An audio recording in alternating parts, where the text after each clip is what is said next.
Last night, I was supposed to be on a plane to Nepal. This morning, I am somewhere on the longest highway in India, and between me and Nepal is 1000 kilometers I have to cover before midnight. One day, one car, one chance. Food travel and DIY takes you there. When episode 1 ended, we had just crossed our very first toll booth outside Bangalore. That felt like the city finally released us. This is NH44, one single highway, running from Srinagar all the way to Kanyakumari, north to south, the full length of India, connected by one line of tarmac, and right now, it belongs to no one else. There's something about an empty highway at dawn that nothing else in the world matches. You feel it settled into your chest. This quiet certainty that going somewhere this far, this early, this alone means something.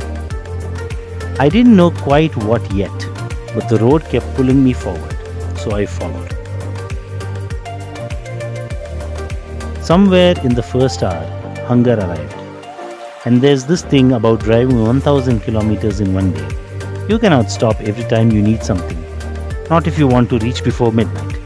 So I had prepared the night before. Sandwiches, bananas, a flask of chai made at 4 a.m.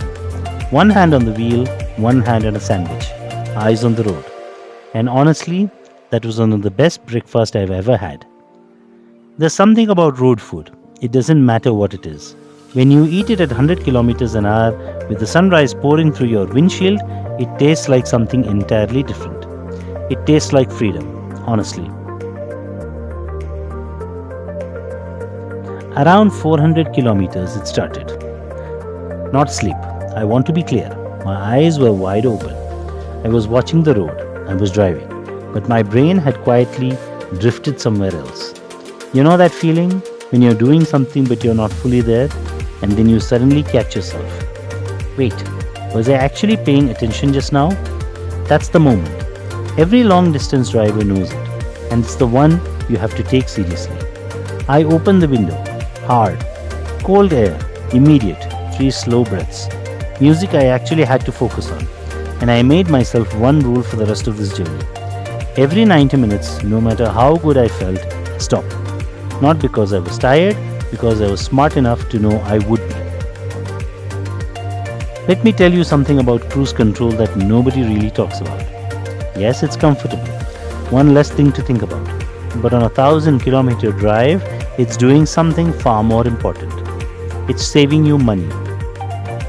When you drive manually on a highway, your speed never really stays the same. 95, 108, back to 97, then 104. Every variation costs fuel because your engine works hardest when it's changing speed, not when it's holding it.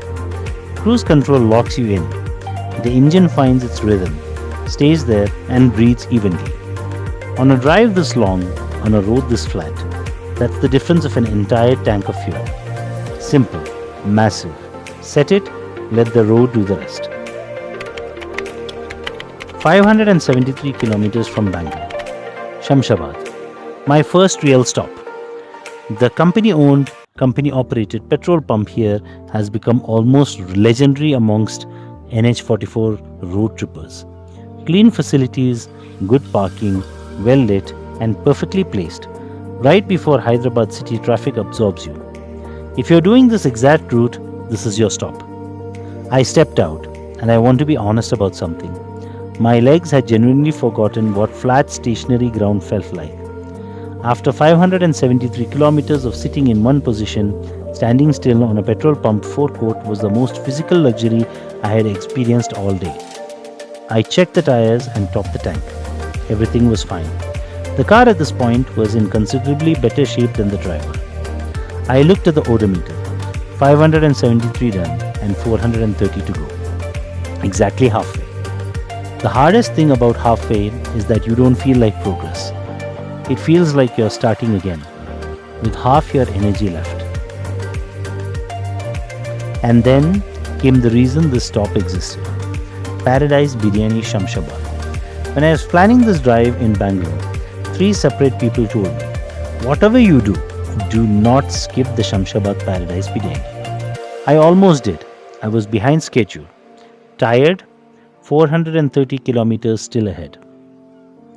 I'm very glad I listened to those three people. That sound, that smell.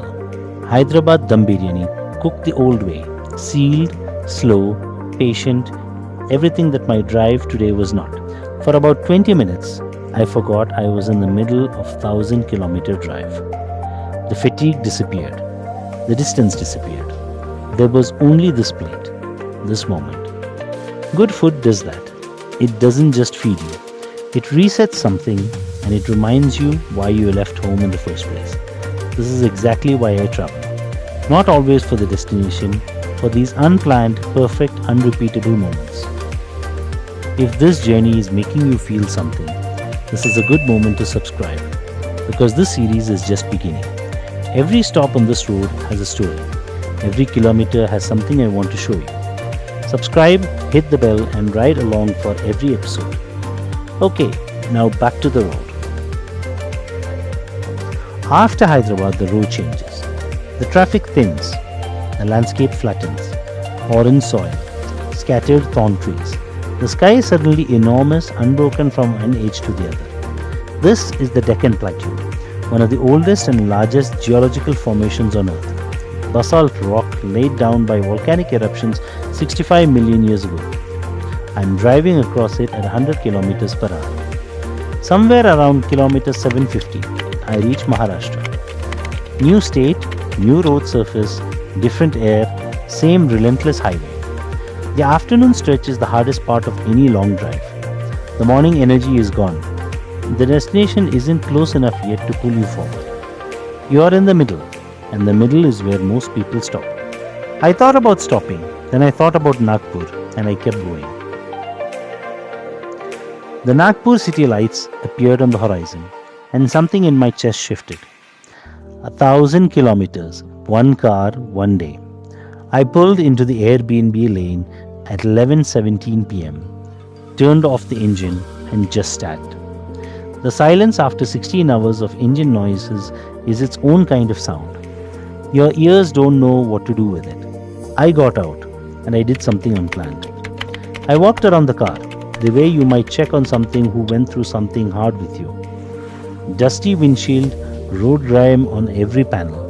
1,000 kilometers of India on the bodywork. This car did something extraordinary today. I looked at the city around me. Nagpur. Did you know that Nagpur is the geographical center of India? Somewhere in the city stands a monument called the Zero Milestone, erected during British rule and used to measure distances to every corner of the country, the actual physical heart of India. Tonight, I drove to the heart of India, and tomorrow we go further. 1,000 kilometers done. Nepal is still 1,400 kilometers away. We have rivers I have never crossed, roads I have never driven, states I have never entered, and food I cannot even imagine yet. All of it happening right here on Food, Travel and DIY.